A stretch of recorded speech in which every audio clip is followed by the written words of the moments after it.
Sahabiler izledin, çaknigan izzet nuri, bütkeni sıkın idin, hak İslam'ın Türk oli. Baş ekmez kafirga, şiddet bilen atseli, Hemze Halit Musettek, şir yürek oğlanları. Ummu Salama. Siz Ummu Salamaning kim ekanligini bilamsiz? Uning otasi Mahsum qabilasining peshqadam rahbarlaridan va arablarning ichida Sehi deb atalganlarning biri bo'lib, kishilar uni yo'lovchilarga oziq berguchi deyishadi. Chunki uning yurtini nishon qilib kelgan yoki uning bilan hamsuhbat bo'lishga mongan har qanday kishi oziq olmaydi. Ummu Salamaning yo'ldoshi Abdul Asadning o'g'li Abdullah bo'lib, islomga dastlabki qadamda kirgan 10 kishining biri edi.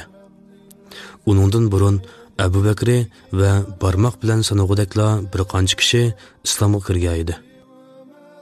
Ummu Salamaning o'z ismi Hindi bo'lib, Ummu Salama, ya'ni Salamaning onasi deb laqab qo'yilgan edi. Shunga u laqab bilan chaqirilib kelgan. Ummu Salama eri bilan birga musulmon bo'lgan. Shundaqla islomga burun kirganlardan edi. Uning va erining musulmon bo'lganlik xabari tarqalishi bilan Qurayshliklar ansirashga boshladi. Ham u ikkisiga qattiq tashlarni etib, ig'ir aziyatlar yetkazgan bo'lsa-mu, ularning iymoni tavrinib, qilcha ishkilinib qolmadi. Ishkalanga yetgan aziyat bak qattiq bo'lgan mezgillarda Payg'ambarimiz sahobalarni Habashistonga hijrat qilishga ruxsat qildi. Bu ikkisi chiroyli uyini, yuqori mansab obro'yini, yaqin urug' tuqqanlarini, yurtdoshlarini Alloh taolaning rizoligi uchun qayrib qo'yib, hammani Makkaga tashlab qo'yib, g'arib musofirlik yurtiga yo'l oldi. Ummu Salama va uning hamrohlari Habashiston podshohi Najoshining himoyasiga erishgan turuqliq vahiy tushgan o'ringa va to'g'ri yo'l manbasi bo'lgan Muhammad alayhissalomga bo'lgan ishtiyoq va talpinish bu ikkisining yuragini talpindiratdi. Bu vaqtda Habashistonda turayotgan musulmonlarga Makkadagi musulmonlarning soni ko'payibdi.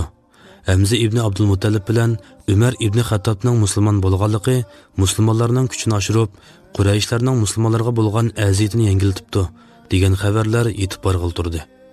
Va ularning ba'zisi Makkaga qaytmoqchi bo'ldi. Ularni ishtiyoq haydasa talpinish chaqiratdi. Ummu Salama va uning yo'ldoshi qaytquchilarning avvalgisi bo'ldi. Lekin qaytquchilar o'zlariga yetib borgan xabarning mubolag'a ekanligini, Hamza va Umarning musulmon bo'lgandan keyingi musulmonlarning ilgirlashlari Qurayshlarning zarbasi orqali besqutirilganligini sezdi. Mushriklar musulmonlarni azoblash va qiynashda haddidan ishib, burun ishlatmagan bismlarni ishlatishga o'tgan edi. Bu vaqtda Payg'ambarimiz sahobalarni Madinaga hijrat qilishga ruxsat qildi. Ummu Salama va uning yo'ldoshi o'z dinini saqlab qolish, o'zini Qurayshlarning aziyatlaridan qutqizish uchun bu qitimmo hijrat qiluvchilarning oldi bo'lishni maqsad qildi. Lekin u ikkisining hijrati ular o'ylagandek oson bo'lmay, aksicha intayin mushaqqatlik va azobli bo'ldi. Bu qitimqi hijratda barliq tragediyalarni besib tushadigan bir tragediya maydonga keldi. Bu fojialarni u mundaq hikoya qildi. Abu Salama, ya'ni Salamaning otasi Madinaga ketishni maqsad qilib, menga bir to'gi tayyorlab meni mindirdi va bolamni quchqimga ilib berdi. To'gini o'zi yetildi. Biz hech nimaga qaramasdan yurib ketdik. Makkadan ayrilish oldida bizni mening qabilamdagi Mahzum jamoatidan bir qancha odam ko'rib qilib, oldimizni to'sib olib, yo'ldoshim Abu Salamaga: "Sen o'zingni bizdan ilib qochayotgan bo'lsangmi, ayolingni nimish qilib mangding? U bizning qabilaning qizi. Sening buni bizdan ilib olib, boshqa shaharlarga ilib berishingga yo'l qo'ymizmi?" dedi va yupurilib kelib, meni uningdan tortib oldi. Yo'ldoshimning qabilasi bo'lgan Abdul Asad jamoatidagilarmi, yo'ldoshim Abdullahdan qabilamdagi kishilarning meni va bolamni tortib olganligini ko'rib, ochiqlashib ketishdi-da, mening qabilamdagilarga qarab: Allah bilan qasamki, sizlar nima deb bizning odamimizdan balini tortib olsizlar. Abdullah bizning balamiz. Shunga balaga biz ega. Deginicha kelib, kichik balam Salamani tortib oldi. Buni ko'rgan Maxzum qabilasi kishilari ularning qo'ldagi balini bizning qabilaga tava deginicha berib, ulardagi balni tortdi. Natijada balini tortishib yurib, bechora sabiy balning qo'lini chiqarib o'tishdi va balini yardar holatda yo'ldashimning jamoatidagilar ilib ketishdi. Men bu bir necha minut ichida yuz bergan ishdan oilamizning parchalanib, o'zimning tanho qolganligimni sezdim. Yo'ldashim bo'lsa, o'z dinini va o'zini qutqizish uchun Madinaga yo'l oldi. Balam Abdul Asad jamoatidagilar bilan yumron qo'li chiqarilgan holda ketdi. Meni bo'lsa, qavmim Maxsum jamoatidagilar ilib qilishdi. Birdamdilla men, balam, erim uchimiz uch tarafga ayrildik. Men shuningdan boshlab har kuni atiganda Atama degan joyga chiqib, toki kashkirgachilik mening ichinishliq tragediyamga shohid bo'lgan bu o'rinda o'ltirib, balam va erim bilan oramizda yuz bergan ashu daqiqadagi ko'rinishni ko'z oldimga keltirib yig'laydigan bo'lib qoldim. Bu ahvollar bir yilcha davomlashdi. Oxiri qishimdan tog'amning jamoatidan bo'lgan bir kishi o'tib ketib, mening bu holimga ish og'irtib, shafqat qilib, mening jamoatimdagilarga bu miskin ayolni qo'yasanglar bo'lmasmi?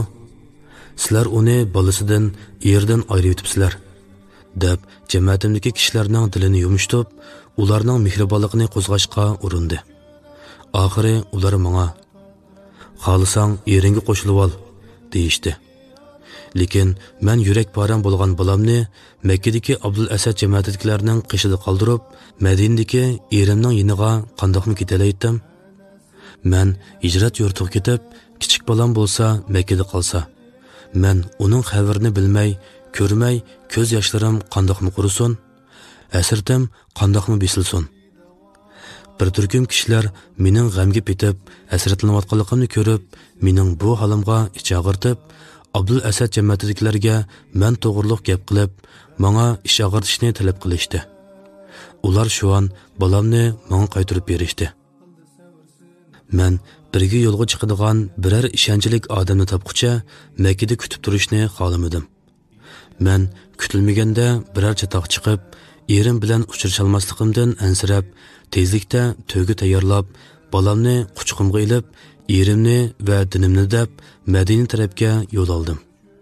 Yo'lda men bilan bolamdan boshqa hech odamzod yo'q edi.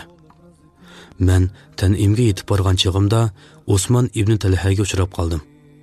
Osmon mendan: "Ey yo'lovchi qo'ziq berguchining qizi, nega mangding?" deb so'radi. Men darhol "Madinaga mangdim" dedim. "Siz bilan biror odam yo'qmi?" "Alloh bilan qasamki, men bilan mushu kichik bolam va buyuk Alloh bor." "Alloh bilan qasam." Bu vaqt texi Osmonning musulmon bo'lmagan chog'lari edi. "Men sizni manzilingizga yetkazib qo'ymoqcha, hargiz sizni yolg'iz tashlab qo'ymayman", dedi-da to'ygamning chulviridan yetlab mangdi. Men bu vaqtgacha arablarning ishidan uningdek esil, fazilatlik odam bilan safardosh bo'lib boqmagan edim. Men yo'lda biror o'ringa tushar bo'lsam, u to'ygamni cho'ktirib, men o'zimni tuzashtirib yerga tushguncha mendan yiroq turardi. Men to'gidan tushib bo'lganimda, ondan to'gining qishig'i kelib, yuk toqlarimni yeshib, to'gini daraxt to'giga ilib berib, soyda yotadi.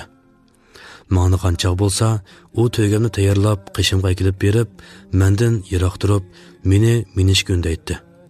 Men minib, to'gi ustida o'rnashib bo'lgan vaqtimda, ondan to'gining qishig'i kelib, uni yetlab mang'atdi.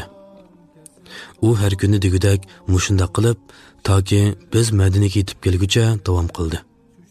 Biz hatto Madinaga mo yetib keldik. Biz Madinadagi Amir ibn Af qabilasiga kelganda, Osmon: "Sizning eringiz mushu kenitda. Siz bu kenitga Allohning barkati bilan kiring", dedi-da Makkaga qaytib ketdi. Mana bu Ummu Salamaning bizga so'zlab berganlari. Uzoq ayrilishdan keyin Ummu Salamaning ko'zi eriga qondi. Abdullah Ummu Salama va bolasi bilan oila baxtiga ega bo'ldi. Vaqt ko'zni yumib ochgandek tez o'tishga boshladi. Mana bu Uhud urushi, u Badrdan musulmonlar bilan zafar quchib, g'alabaga erishib qaytgandan keyingi urushlarning biri. Uning eri Abdullah Badrdan keyingi barliq urushlarda qaysarlik bilan botirlarcha jang qilib qaytgan edi. Lekin bu qitimqi Uhud urushidan qattiq jarohatlanib qaytdi. U jarohatning sirti saqaygacha davolandi. Biroq uning jarohati ichi tarafidan buzilishga boshlagan bo'lib, jarohat eg'izi ichilishi bilan tang Abdullah o'rin tutib yetib qoldi. U jarohatini davolatib, ayoli Ummu Salamaga: "Men payg'ambar alayhisalomning biror kishiga musibat yetsa, u biz Allohning ilkidimiz va biz Alloh tarafga qaytamiz desin deganligi va ey Alloh, mening musibatimga asosan menga ajr bersang. Ey Alloh, sen xohlasang menga buningdan yaxshisini izbosar qilib bersang desin deganligini anglagan" dedi. Abdullah uda bir qancha kun o'rnidan tura olmadi. Bir atigini payg'ambarimiz uni yo'qlab keldi va uning bilan xo'shlashib eshikdan chiqay deganda Abdullah jon uzdi. Payg'ambar alayhisalom muborak qo'li bilan Amrohining ko'zini yumdirib qo'ydi va qo'lini osmonga ko'tarib turib: "Ey Alloh, Abdullahni kechirgin. Uning hayot darajasini menga yaqin qilgan. Hayot qilganlarga uningdan yaxshisini izbosar qilib bergin. Bizni va uni kechirgin. Ey jami koinotning tarbiyachisi, uning qabrisini kengaytib, nurlantirib bergin" deb duo qildi. Lekin Ummu Salama eri Abdullahning payg'ambar alayhisalomdan rivoyat qilib bergan so'zni eslab: "Ey Alloh, men mushu musibatga asosan sendan ajr talab qilaman" dedi.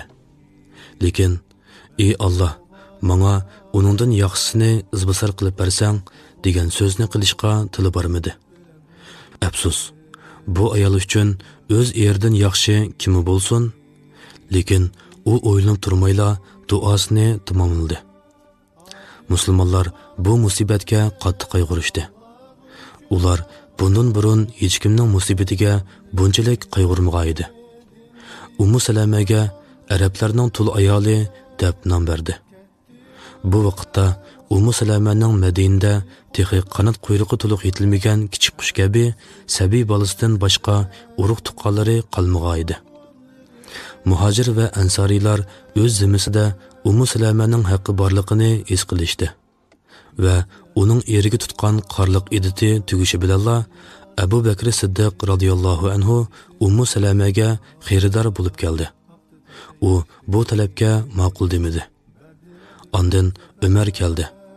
Unimi Abu Bakrdek qaytirdi. Undan keyin Rasululloh keldi. Ummu Salama Rasulullohga: "Ey Allohning payg'ambari, menda 3 xil xislat bor. Birinchidan, men kundashligi yomon ayol. Mendan xafa bo'lib, menga ochiqin kelsa, Allohning meni azoblashidan qo'rqaman. Ikkinchidan, men yashinib qolgan ayol. Uchinchidan, mening bolam bor" dedi. Payg'ambar alayhisalom: "Sen degan kundashlikka kelsak, men Alloh taolodan sendan bu ishni ketkizib yetishni tilayman. Yeshim cho'ng deyishga kelsak, meningmi yeshim cho'ng. Bolam bor deganiga kelsak, sening bolang meningmi bolam" dedi. Ondan payg'ambar alayhisalom uni nikohiga oldi. Alloh Ummu Salamaning duosini ijobat qilib, uningga Abdullahdanmi yaxshi kishini izbosar qilib berdi.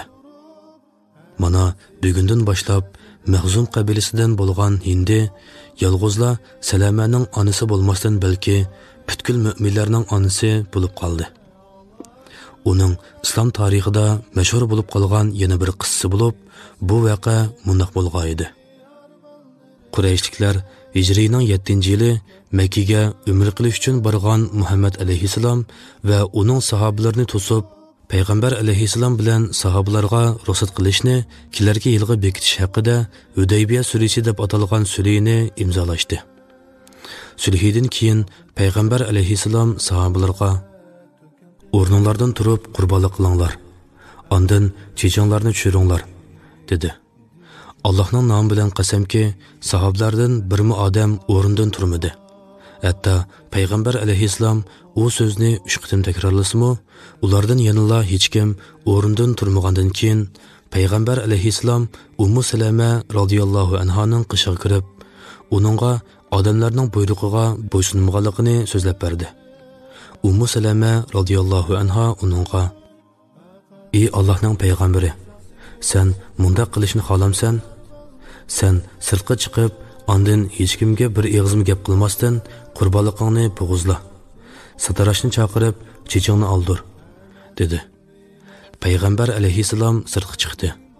Hech kimga gap qilmasdan qurbonliqni bo'g'izladi. Satarashni chaqirib, chechini tushirdi. Buni ko'rgan sahobalar o'rinlaridan turishib, qurbonliqni bo'g'izlaydi. Demak, Ummu Salama onamiz o'zining aqlliqligi bilan sahobalarni Alloh taolaning g'azabidan saqlab qolgan.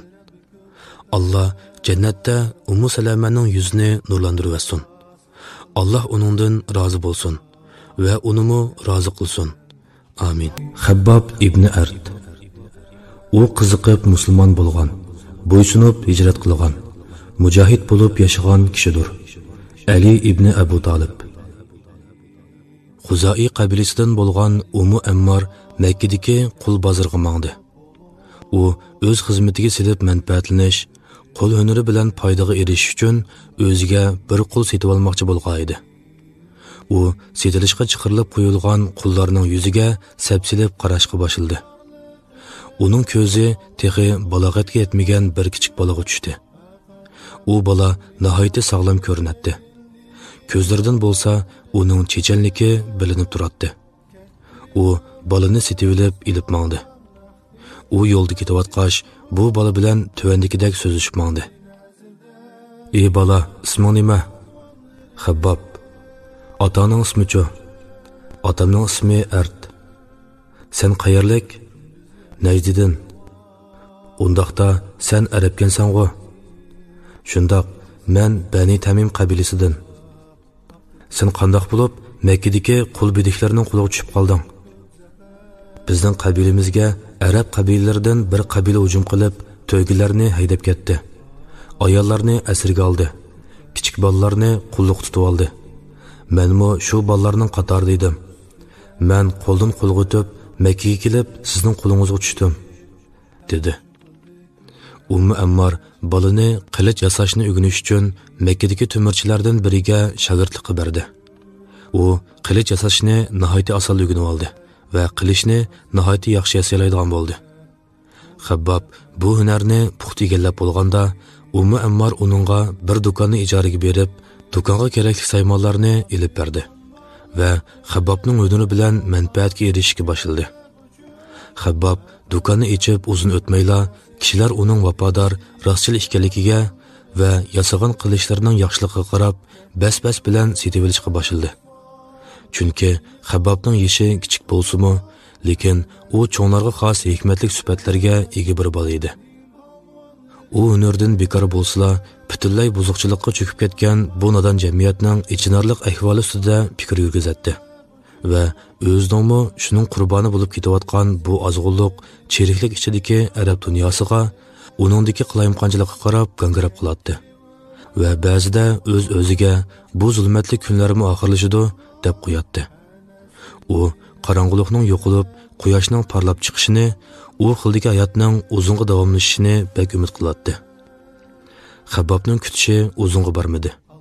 U Bani Hashim jamiyatidan Muhammad ibn Abdullah ismli birining eg'izidan haqiqat quyoshning parlaganlik xabarini oldi va darholla uning qishig'i berib, uning so'zlarini oldi. Muhammad alayhissalomning so'zlari uning aqlini hayron qildi. Ham uning so'zlariga jalb bo'lib, Muhammad alayhissalomga qo'lini ichib, bir Allohdan boshqa iloh yo'q, Muhammad Allohning elchisi deb guvohlik berdi. U zamin yuzida iymon etib musulmon bo'lgan 6 kishining 6-inchisi bo'ldi. Xabbob o'zining musulmon bo'lganligini hech kimdan yoshirmadi. Uning musulmon bo'lganlik xabari xo'jayini Ummu Ammarga yetishi bilanla u ochiqini bosolmay bir tuqqini Siba ibn Abdul Uzzani ergashtirib Xabbobning qishig'i bordi.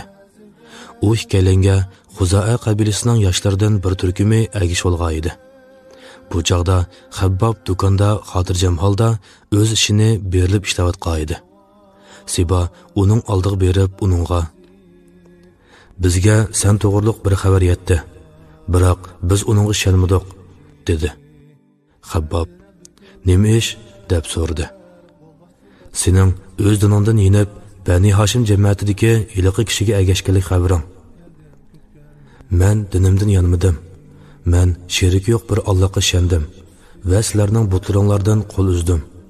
Muhammadning Allohning bandisi va elchisi ekanligiga guvohlik berdim", dedi.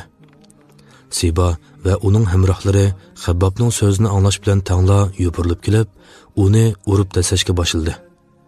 Oxiri u tayoq dastidan yuz ko'zi yaralangan holda yerga yiqildi. Xabbob bilan uning xo'jayini orasida bo'lib o'tgan bu ish quruq cho'pga tutashgan o'tdak birdilla Makkaning bulung pushqoqlargacha tarqaldi. Kishilar Xabbobning jur'atli ekanligidan hayron qoldi. Chunki toki shu kungacha uningdan boshqa musulmonlar o'zlarining iymonlarini yushirib kelyotdi. Bu ish Quraysh kattalarini mo tartibetdi. Ular Ummu Ammardan boshqa xo'jayini yoki biror igdorchilik qilg'uvchisi yo'q bir qul tumirchining o'zlarining hokimiyatiga qarshi chiqishini, ularning ilohlarini tillab, ota-bovlarini hamoqatlar qatoriga chiqarib etishni o'ylab boqmagan edi. Ular mushundaq ishning keyin yana yuz berdiganligiga oldin jazm qilishdi.